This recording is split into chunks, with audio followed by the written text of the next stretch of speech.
G'day, I'm Dave Russell. This is my friend Blue. He's a cutting horse, and we're going to just put a bit of extra foundation on him for reining or reining cow horse. So it doesn't matter what discipline he's going to do. I'm going to teach him the basics as we go. But one of the things we just started to do was the backup. He's going quite well with the backup. His owner's going really well with the backup. The thing that I wanted to show you today was the neck position in the backup. You can vary it a little bit. So I'm going to get side on so you can see it a little better over here. So then the light sort of behind you can see it a little bit better. All right, so first of all, I'm going to ask you to back up. Probably just really gently, but with a flat top line. Okay, that's pretty good. You can see Cation wants to push his head down, but I'm going to rub him and reward that to start with. Go, thank you, mate. I like that. So we'll just call that a flat top line for argument's sake. So I'm going to start with a flat top line. I'm going to wait for him to back up here. So he's just going to fluff around. I'm not doing anything, but that's just an old habit of his. Nothing that I've done. I'm doing this cold, by the way. I haven't prepared this, so this is good. I'm actually happy to have it not go so well. So flat top line, and then I'm going to ask for a lower neck in the backup. Good. And wait for him to go light off the rein. So he moved his feet really well, but the thing I was waiting for the most was the lightness off the rein. So it doesn't matter whether I've got a flat top line or a low neck, I'm still waiting for that lightness. So he obviously has a little bit of a play on the bit there. I'm going to kind of talk him out of that a little bit with a flex left and right. Now, I'm not going to let him walk through me. So there. I've got to make sure he doesn't walk through me. I'm just going to straighten him up a little bit here. And move that shoulder over a little bit. Good. So a bit of an alignment problem there. So I'm going to ask him to back up. I want to be able to give. I'm going to pick up his pole, and get a flat top line. And then I'm going to ask for a lower neck here and wait for him to give there. Okay. So that's part of what I can do. The last one I'm going to do is an elevated pole.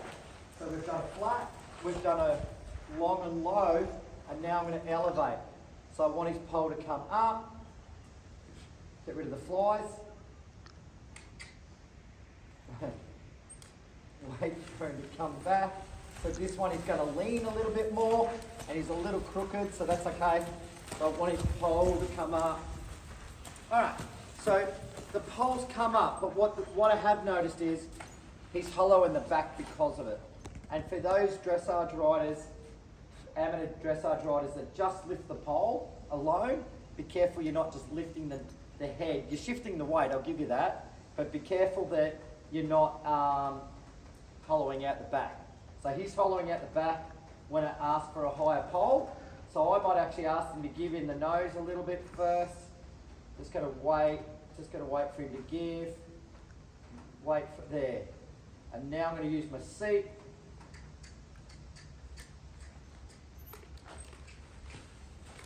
He's a little crooked, hence why he's pulling on the bridle. When he gets straight, he'll get soft. There.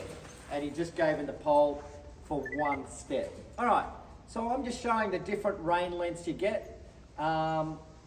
Showing you a little bit of a struggle there. I don't mind it coming not perfect because that's real. And like I said, I didn't prepare him. I just got on him and I thought I'd explain that I really want this part of the horse to come up, the horse's back to round up and the hip to come under, and it doesn't matter where his neck is at that point. So the neck's kind of a little bit irrelevant. It does tell me a little bit about what the body's doing, but so the other thing to talk about just briefly is I should be able to just ask my horse to back up off my hand. He has a little bit of a contact issue, so I'm just going to wait gently. I'm not pulling, he's pulling into me. Just going to wait here, just wait until he gets the answer and I give it back to him. So the answer for me isn't just move your feet. The answer is, can you please stop leaning on the rein? and you back up, you're still leaning a little bit, still leaning a little bit, still leaning a little bit there, Nelly. It doesn't mean chuck your head down either. That's not really the answer either. It's just stop leaning on the bit if you wouldn't mind.